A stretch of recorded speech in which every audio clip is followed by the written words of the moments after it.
नमस्कार दोस्तों, मैं हूं डॉक्टर रजत मालोत, डायरेक्टर मालोत हॉस्पिटल जयपुर। आज मैं आपसे चर्चा करूंगा बच्चों में बहुत कॉमनली होने वाला फ्रैक्चर है जिसको हम कलाई का फ्रैक्चर बोलते हैं। यह फ्रैक्चर कोहनी के बाद सेकंड नंबर पे बहुत कॉमनली होता है और बच्चा जब भी खेल रहा होता है अचानक से उसके हाथ पे अगर पूरा लोड आ जाए जिसको हम fall on out stretched hand बोलते हैं, उस टाइम पे ये फ्रैक्चर हो जाता है और बच्चे का जो हाथ है वो इमीडिएटली सूज जाता है। और ऐसे में जब हम एक्सरे करा के देखते हैं तो उसका जो है फ्रैक्चर हमें दिखता है और बेसिकली इसको हम डिस्टल रेडियस फ्रैक्चर बोलते हैं और ये कॉमनली जो है ग्रोथ प्लेट में से होता है।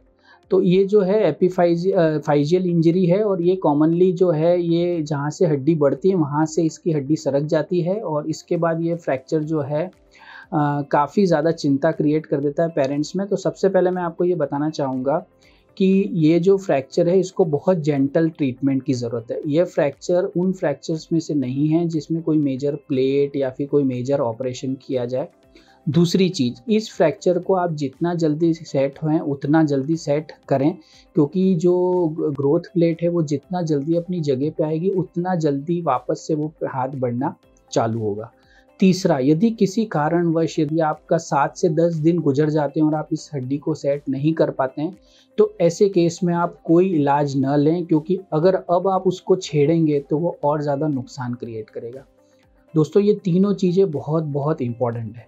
यदि आपके बच्चे के कलाई का फ्रैक्चर हुआ है तो जो सबसे पहला आपको काम करना चाहिए वो एक्सरे में देखना चाहिए कि हड्डी कितनी ज़्यादा सरकी हुई है। और जो सबसे इम्पॉर्टेंट है, हम बेहोशी देते हैं बच्चे को और उसके जो फ्रैक्चर है उसको सेट करते हैं और रिड्यूस करते हैं। जहाँ तक हो सके हम इसमें कोई भी प्रकार का वायर नहीं डालने की कोशिश करते हैं, बिकॉज वो ग्रोथ प्लेट को अफेक्ट कर सकता है। कभी कभार ऐसे केस होते हैं जिसमें फ्रैक्चर बहुत अनस्टेबल है, उस केसेस में हमको वायर डालना पड़ता है, परंतु वो भी हम 2 से 3 हफ्ते के अंदर वायर को निकाल देते हैं। कोशिश यही करें कि ये फ्रैक्चर को जितना क्लोज रिड्यूस करके प्लास्टर से ही ठीक करें।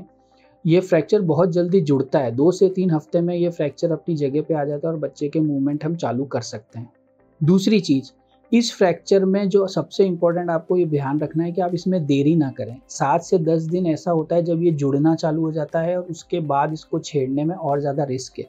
तो जो इम्पोर्टेंट बात मैं यहाँ पे आपको ये समझा रहा हूँ कि ये जो टाइप फाइजियल इंजरी है, जो ये आपको इमीडिएटली आपको डिसीजन लेना होता है और आप इसको 7 से दिन के अंदर अंदर ही इसको अपनी जो भी पोजीशन पे आता है उस पे आप सेट कर लें। ये 100% नहीं भी है तो भी कोई बात नहीं, क्योंकि बच्चे में रीमॉडलिंग पोटेंशियल बहुत ज़्यादा होता है और ऐसे में आप अगर उसको थोड़ा सा एक्सेप्ट कर लेंगे, अगर 80-90% रिडक्शन भी है तो बॉडी उसको ठीक कर देगी जैसे जैसे ग्रोथ होगी। तीसरा, बाय चांस यदि आप कोई और ट्रीटमेंट में चले जाते हैं, आपको कोई अलग प्रकार के नुस्खे दे देता है और आप 7 से 10 दिन लेट हो चुके हैं और ये फ्रैक्चर जो है इसको हुए 10 दिन हो चुके हैं, तो ऐसे में मैं आपसे रिक्वेस्ट यही करूँगा कि आप इस फ्रैक्चर को अब ना छेड़ें। यदि बच्चे में ग्रोथ पोटेंशियल बचा हुआ है तो जैसे जैसे समय गुजरेगा ये फ्रैक्चर धीरे धीरे करके अपना आकार ले जाएगा। और मेरे पास ऐसे कई बच्चे हैं जो 4 या 5 साल में हमारे पास फ्रैक्चर लेके आए थे और उनको 10 दिन से ज़्यादा हो गए और वो जब टेढ़ा जुड़ गया तो हमने समय के साथ उनके एक्सरे कराए, वो समय के साथ वापस सीधा हो गया। तो ऐसे में आप किसी भी प्रकार की ऑपरेशन की सहायता ना लें, आप वेट करें, जैसे जैसे करके समय गुजरेगा ये जो है फ्रैक्चर जो है अपने आप ठीक होता जाएगा।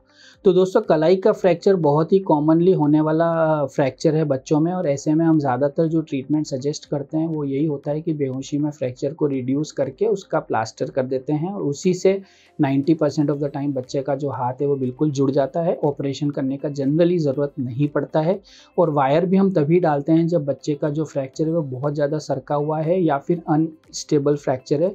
अदरवाइज सिर्फ प्लास्टर ही इसका इलाज है जो कि अपन करके बच्चे को पूर्णतः ठीक कर सकते हैं। मैं हूं डॉक्टर रजत मालोत, डायरेक्टर मालोत हॉस्पिटल जयपुर। यदि आपको किसी भी प्रकार की ऐसी कोई समस्या है तो आप हमें कांटेक्ट कर सकते हैं। धन्यवाद।